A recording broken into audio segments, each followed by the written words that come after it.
Hi everyone, and thank you for joining us today for this very first Education USA Facebook Live event and e-advising session of this year. My name is Tantel Rasouanaev. I'm the social media manager here at the embassy, and I am excited to welcome my colleague Fid Rarzon, cultural specialist in charge of the Fulbright Program here in Madagascar and Comoros. Hi Fid. Hi Tanteli, thank you for your warm welcome and thank you for your brief introduction. I would like to welcome our viewers as well. Yeah, so today we are going to learn more about the Fulbright Program. Fid is here to give us an overview of that program, and he's going to share us some tips on how to apply and probably give us more details on the application timeline process, right? That's correct. Today I would like to officially announce the 2022 and 2023 edition of the Fulbright application. So if you are ready, today is the first day, January 19, and the closing date will be March 19, 2021. Thank you, Faith, for this information. And one last comment. As you probably know, English proficiency is one of the major requirements for those who want to apply for this Fulbright program. So we thought that it is better to do this program in English. So let's get started. First question, Fidi, can you please give us a brief description of the Fulbright program? What is it exactly? Thank you. The Fulbright program, the full name of the program is the Fulbright Foreign Student Program. That's the official name of the program, and that's the name that you will see on the application portal. The Fulbright program is a program that was created by an American senator called William Fulbright. So he's the one who created the program initially for American students who would study overseas. But then later he also included international students to be part of the program. So it is for Americans and international students. It's an exchange program on a scholarship. It's a full scholarship. When I say full scholarship, everything is covered from point A to point Z, meaning from your home country to the United States and back to your home country. We will go into greater detail later what all that entails. It's a program that is fully sponsored by the State Department, so everything's covered financially, and it is intended for a master's degree program. It's a 2-year program, and it's intended for a master's degree only in the United States. So that's a sort of a brief description of the program, and next question. Okay, so one of the first questions people ask will be, what are the requirements for eligibility? Who can participate in this program? First and foremost, for our viewers, one of the top requirements is that applicant must be national and resident of your host country at the time of application. So if you are from Madagascar and if you are residing in Madagascar, then you are eligible. And also for Comoros, because the U.S. Embassy is in charge of both Madagascar and Comoros. So if you are applying, you must be citizen and resident of either country. Another requirement is that applicants must be holder of a 4-year university degree. Anything that is equivalent to a 4-year degree, that is what is required for this program. It could be a maîtrise maybe some of us may still have a maîtrise degree or an M1, but with M1, it has to come with a degree, not just certificate of completion. It has to be a degree, an official degree. Or ingénieura for those who attend a 5-year program. So you must have at least 4 years of post-secondary education to be eligible for this program.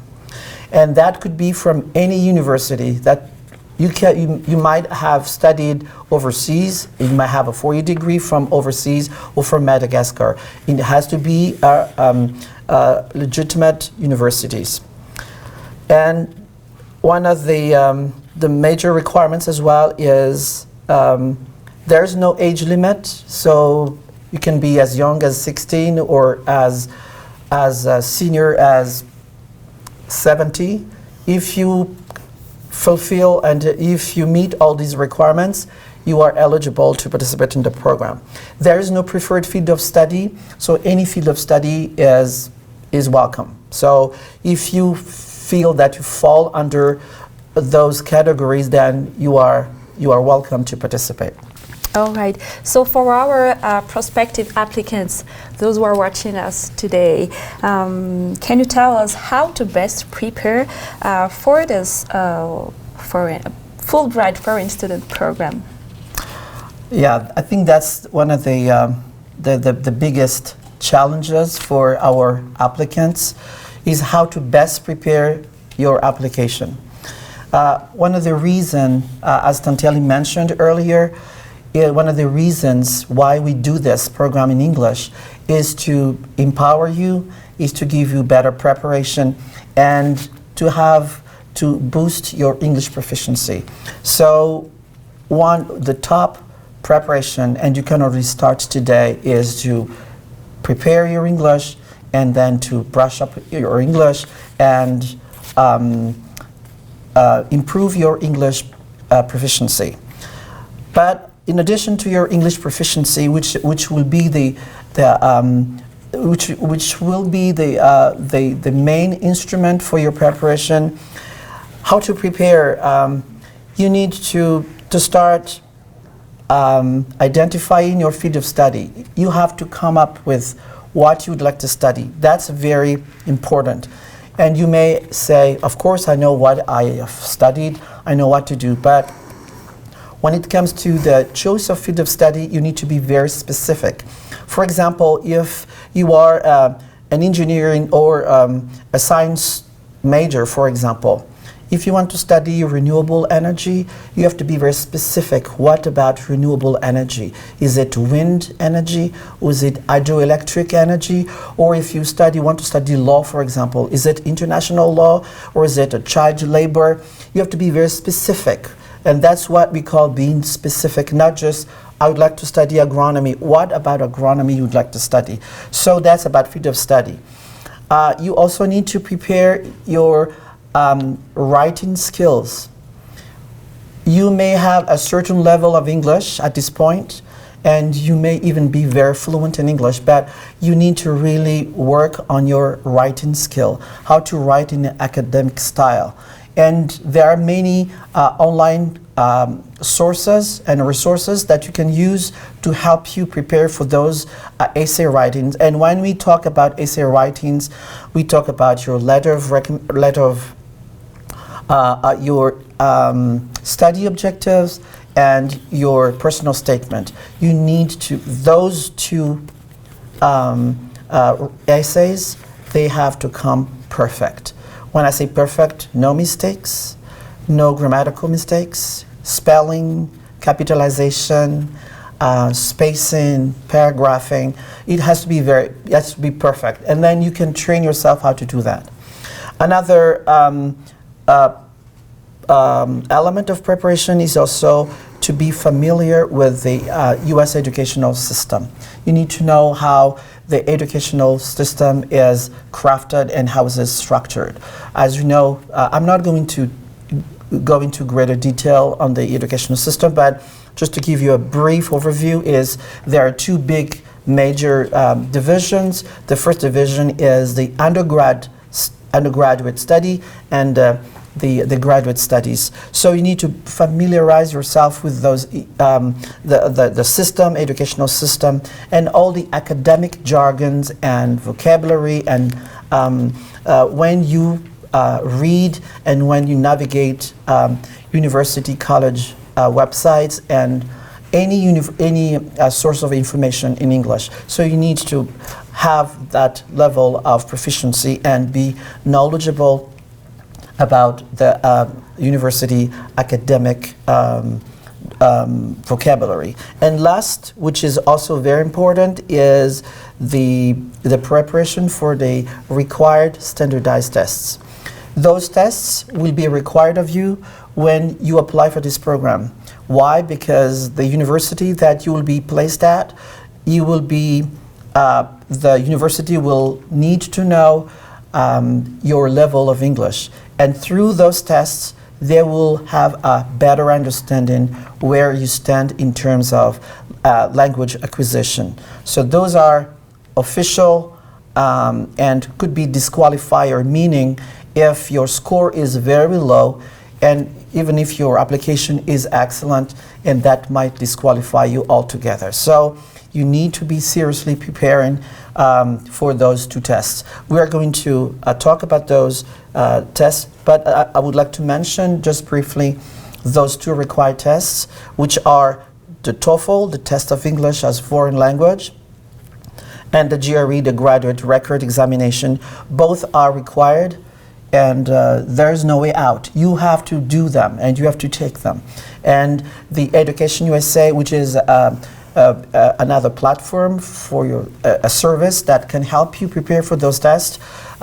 It's a U.S. Embassy service that can help you prepare for those tests. So you need to contact us again if you would like to prepare for those two official tests. I think that's concludes the sort of preparation for the Fulbright. All right. So once a student feels eligible for this program, what is the application process? Concretely, how to apply for this Fulbright Foreign Student Program, and what should the application include? Okay. When starting today, January 19, on the U.S. Embassy Facebook and website, we are going to give it the link, the official link, where you can start and create your application. Everything will be online. Everything will be submitted online. There is no paper submission, and paper submission will not be accepted. So everything that you have, any documents that you have, will have to be uploaded online. So when you go to the link, and then you'll be prompted to create an account, and you need to secure your application by creating a password and providing a username, just like creating an email address. Then that will be a personal application for you. It will be open, and it will be editable throughout until you submit it, until you submit and press the submit button. So you have like almost 2 months, because the closing date will be March 19. So until March 19, you can go in and out of your application. You can complete it, you can delete, you can review and revise, and you can, but now you can already start drafting and then creating your application. So what Tanteli asked, what should be included in the application. So you have the online application form. You need to complete everything. One tip that I would like to give is, in addition to providing information in a very good, well-versed English, also you need to complete every rubric. Every item must be completed. If one rubric or one item does not apply to you, say not applicable. Don't leave it blank. That means that you have you have understood the question, but the question does not apply directly to you. And that will show and that will demonstrate the admission officers that you have entirely understood the entire application. There are certain things that for example, are you married? You are not married, so don't force yourself to be married while you are not. So say, I'm not married. And there are several questions like that that you need to respond correctly, and you need to fill out all the items. Okay, once the online application is fully and really carefully populated, you need to submit upload on your application the official transcripts. Those are the grades that you have accumulated during your previous studies. So we are looking for 4 years of transcripts. So for the Fulbright program, we need your 4 last years of transcripts. Your first year, second year, third year, and fourth year. There will be I know that most of our transcripts in Madagascar and Comoros, most of our transcripts are in French or in Malagasy. I don't know if it's in Arabic for some students from Comoros.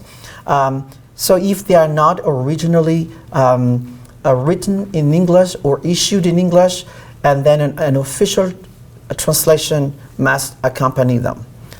Transcripts and all diplomas, you need to copy them and certify a copy and then provide translation as well.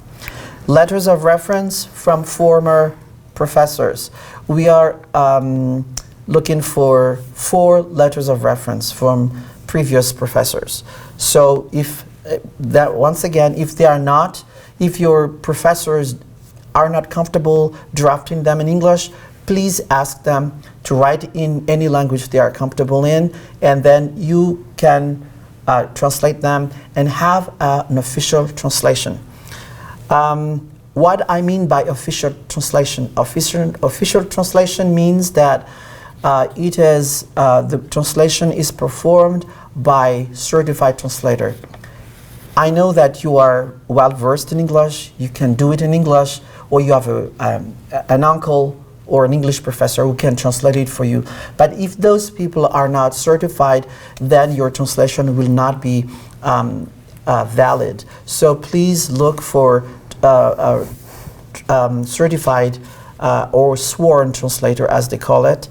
That will be the only accepted translation. Or if the university where you studied can issue an original version of your transcripts and all the documents in English, that will be another accepted document as well. I think that covers all the required documents for this program. And of course, if you have additional relevant documents that you would like to attach to your application, for example, if you have been a champion of something, or you have been the laureate of something, that part of your life will contribute to the success of your application, please include them. And also, if it's not in English, please provide an English translation of those documents as well. Yeah, that's good to know, because my next question is about what makes a strong application. Do you have some tips to share with us, with those who are following us today, prospective applicants? And if you're joining us today, we are talking about the Fulbright Foreign Student Program. So over to you, Fede. Okay. So what makes a very strong application? That's I think the key question. How to make your application a good application, and I would say aggressive application. By aggressive, I mean it really draws the attention of the readers, not only the U.S. Embassy Selection Committee, but also the university admission officers who will also be reading the applications of those applicants. So there are two. The online application takes like 21 or 19 pages. Most of the pages, they are like admin information, like your profile and everything. But 2 pages of those are the most, I would say, the most valuable and the most important pages of the application. And those pages are your study objective and your personal statement. Let me start with the study objective. That is the the purpose of your application, is to study in the United States. And of course, as a student, as a scholar, you know what to study. But as I said earlier, you need to be very specific. You need to know exactly. You need to do your homework by doing a really in-depth research. And you need to also ask, you need to gather advice from many different sources, from parents, from peers, from professors, from mentors, from advisors. Those people will give you bits of advice that will help you craft your application and also craft your study objective. Exactly, this is what I would like to study and why I would like to study. What I would like to do with that when I come back, and what pushes me to study this this application. So when you write this application, your study objective, my number one tip is what they call it, the front load. When you write your study objective, say up front. The reason, say front load the most important information that you'd like us to read, that you'd like the university admission officers to read, put them right up on the first paragraph. Why that? The reason, most of universities, they receive like thousands of applications, thousands of good, well reviewed applications, and you are not the only Fulbright applicants. So you need to stand out from the rest of the applications. So you need to really give a very, very striking story and reasons why you would like to study. So you need to state upfront your field of study and your subfield. As I said earlier, be very specific. And what has prepared you? Why did you choose your major? What part of your life story pushed you to study this? Or what career goal pushed you to choose your major? What would you like to become later? And what pushed you to study this field of study? So all that together, it has to be coherent, it has to make sense from top to bottom, and it has to make sense also, it has also to be coherent with your academic background. And also you need to also project your professional objectives. Why I am doing this and why I study this, that's your study objective. So in your study objective, you only talk about your academic goal. This is what I would like to study, why I want to study this, where I would like to carry this on. Okay, that's study objective. The next, and similarly important, is the personal statement. Personal statement is like a window of opportunity for you to project yourself, to give a self-portrait. You need to, you do a self-introduction. This is me, this is what I am, and this is why I deserve this program, I deserve this scholarship. So you need to come up with a very sexy story and a very, very interesting story. And the Education USA library, or the online resources also can provide you with examples of successful personal statement and unsuccessful personal statements. So you need to really do your homework and navigate and explore samples of personal statements. It has to be written really professionally. don't just come up with your first draft. You need to do your first draft, review it, revise it. You can revise it as many times as you can before you submit your final version. And we see and we have seen the difference between a first draft application and or a 50th draft of application. So you see the difference. There has been a lot of work put into a revised and reviewed application. So this is a serious and prestigious program. So we are also looking for prestigious applicants and serious students, well thought out, well grounded, and focused. So you need to sell yourself. It has to be personal, which means about yourself. If you have talents, for example, if you have an athletic talents, musical talents, or any other talents apart from academic, this is an opportunity for you to make a case of yourself and show that you are, in addition to your academic excellence, you are also excellent at this or that. And you can provide personal anecdotes. But of course you have to be very careful how far you want to tell and how much you want to tell and how far you can go by telling your personal story. So the difference between the two is study objective is only and nothing but your academic proposal, and your personal statement is nothing but yourself. It's about yourself. It might be related to your study objective, but still it talks about you. And one warning for both is plagiarism.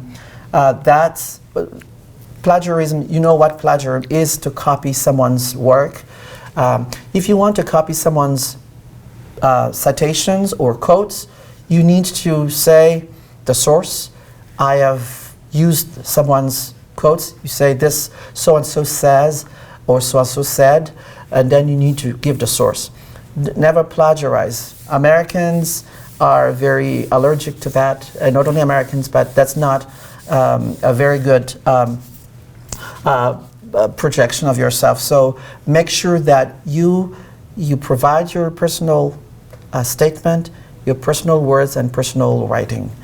I think that's very clear. If you have questions, then we can probably get back to that at a later date. Got it. So in general, know yourself, be yourself, sell yourself. Yes. Know yourself, be yourself. Yeah, and be specific. And so let's say an applicant has gathered all the required documents and has completed his or her application and has submitted it. What's the next step? Okay. Here is the timeline.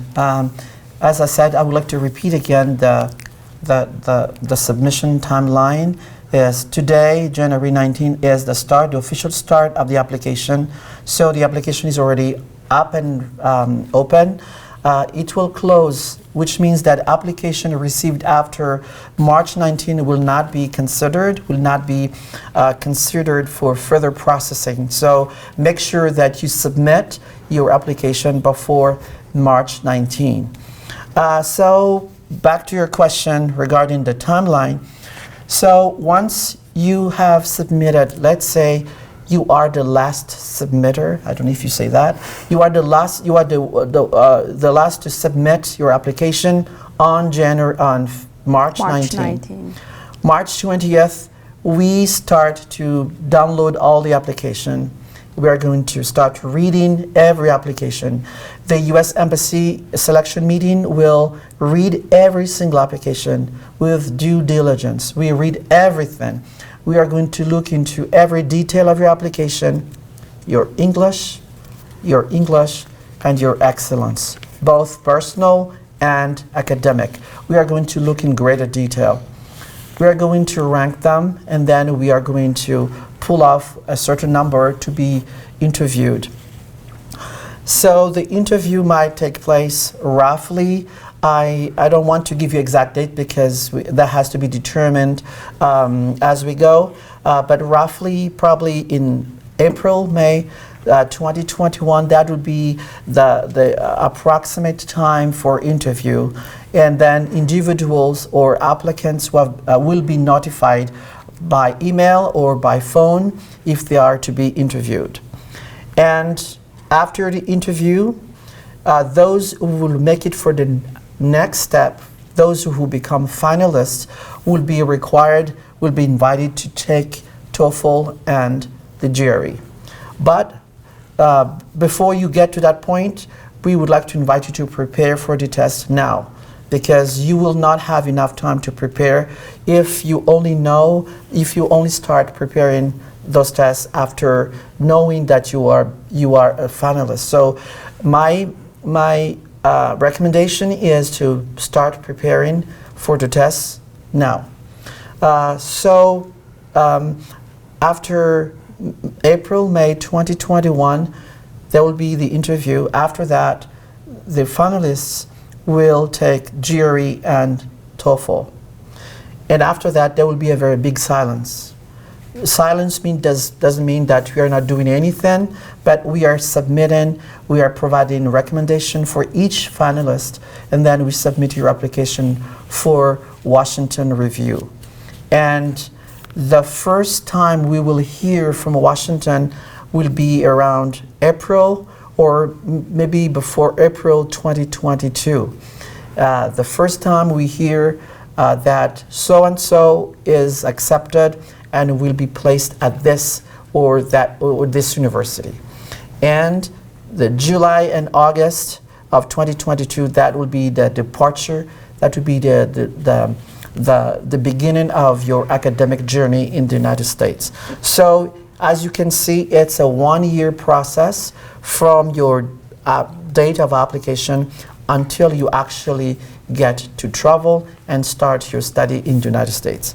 So to give you an idea of why is that long, that's the regular length of time needed for any admission at an American university. So don't be surprised why it takes that long. So it's a 1-year process. Whether it is a Fulbright program or is it a regular admission, it always takes 1 year. Okay. So I think that gives you a bit of a timeline so that you can really situate yourself when to start, and if maybe you're not ready this time because you are committed to something. So that gives you a better sense of how you can prepare yourself and move forward. Yeah, great. So last but not least, during the application process, if one applicant still has questions about that Fulbright Foreign Student Program, who should they contact and how? That's a good question. We have on the PowerPoint, we will provide you with the contact information of the Fulbright section of the embassy. So you will see the email addresses of the two individuals who can provide information or can respond or can reply to your questions. If you have further queries or questions, please feel free to write to us. And also, you can also contact us through the Education USA Facebook page. You can send private messages, and then we would be happy to respond and to reply and to give further information. And also on that last PowerPoint, we will give you the link to the Fulbright application. So I think that's how you can continue this conversation.